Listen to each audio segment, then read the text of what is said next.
Hola a todas y a todos, esta es la primera grabación de la clase 10 y como les había dicho en otras ocasiones, hoy día vamos a conversar sobre test de hipótesis en múltiples escenarios. ¿Ok?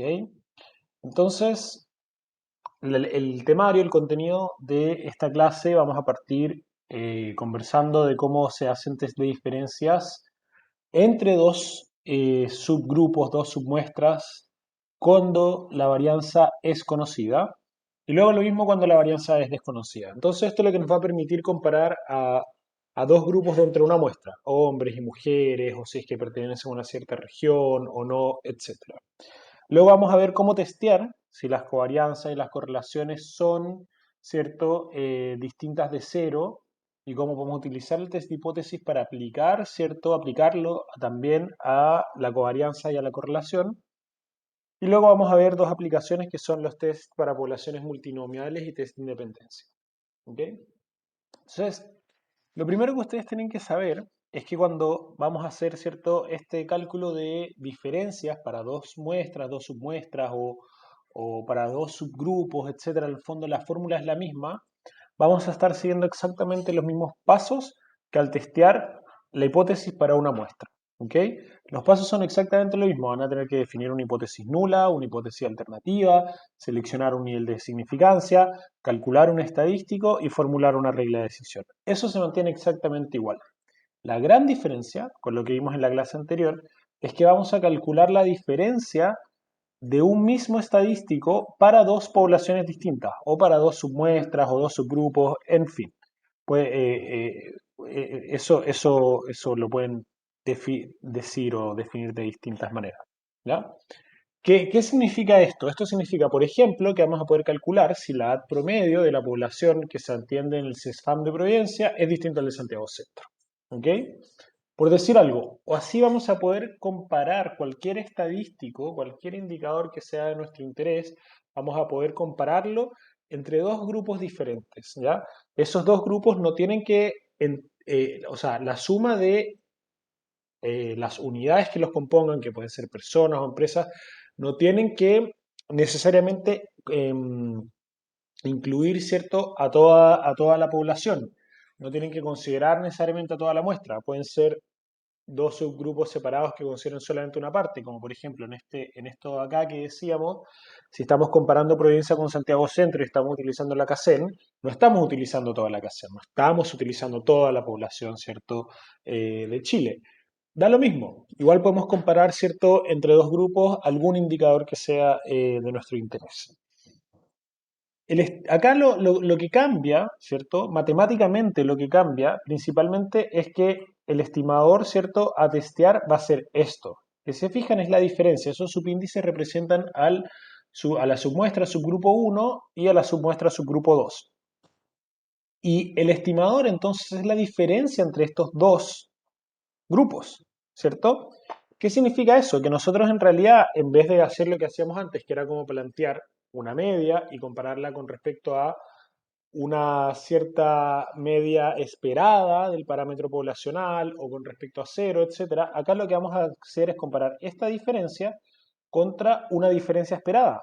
Pero si se fijan, es exactamente lo mismo. O sea, en todas las posibles hipótesis que se pueden plantear, o sea, la lógica y la matemática es exactamente igual, solamente que en vez de estar comparando una media con un parámetro, vamos a estar comparando una diferencia que vamos a estimar a partir de los datos que tengamos disponibles, a partir de la muestra, con una diferencia teórica, ¿cierto? Que viene representada acá por este de sub cero. Pero en realidad es exactamente lo mismo. En vez de comparar promedios, estamos comparando diferencias, pero el resto se mantiene igual. Lo otro, ¿cierto?, que hay que considerar que también cambia, que cambia es cómo se calcula el error estándar. Entonces el error estándar en este caso, ¿cierto?, va a seguir esta fórmula de acá. Y básicamente lo que hace es tomar en consideración la varianza, ¿cierto?, de cada subgrupo, de cada submuestra y el tamaño de cada subgrupo y cada submuestra. Pero en realidad sigue capturando, ¿cierto?, lo mismo, que es una idea, bueno, de tener una especie como de, de indicador respecto a la varianza que tiene esto que estamos estimando. Pero en este caso, como estamos estimando una diferencia, el error estándar cambia y realmente lo que vamos a tener que hacer entonces es considerar lo que proviene de cada uno de los subgrupos o submuestras. ¿Ok?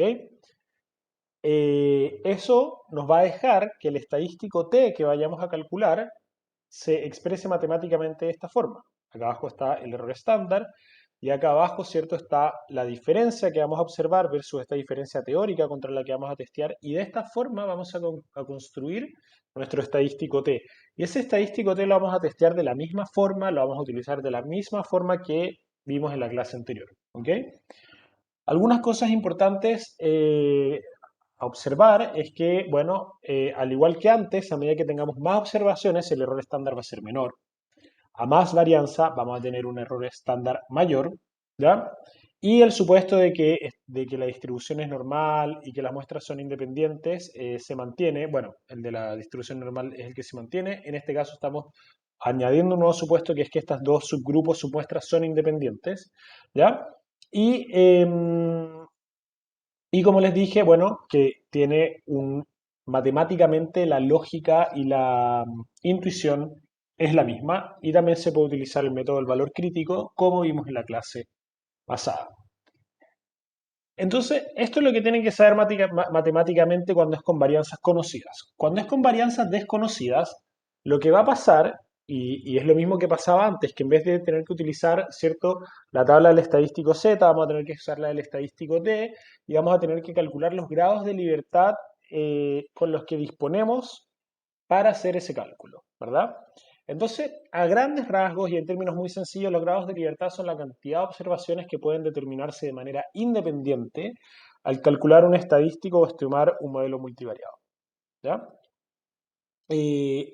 Antes habíamos visto ejemplos en los que el cálculo muestral difería simplemente del poblacional reemplazando el n por un n-1. Y esto es algo similar a lo que se va a hacer ahora y también está asociado al concepto de grados de libertad.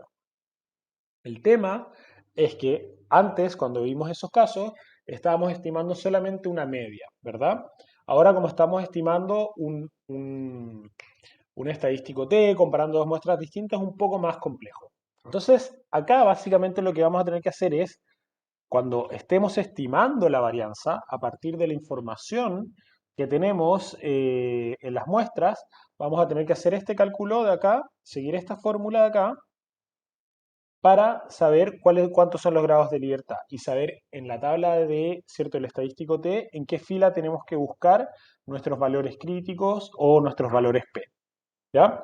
En general, si ustedes hacen el cálculo de los grados de libertad y obtienen un cierto valor que tenga decimales, la recomendación siempre es redondear hacia abajo. ¿Ok? Entonces esa es la primera parte de la clase que les va a dar y entrega como los conceptos teóricos y matemáticos básicos. En el siguiente video vamos a ver un ejemplo de cómo calcular esto.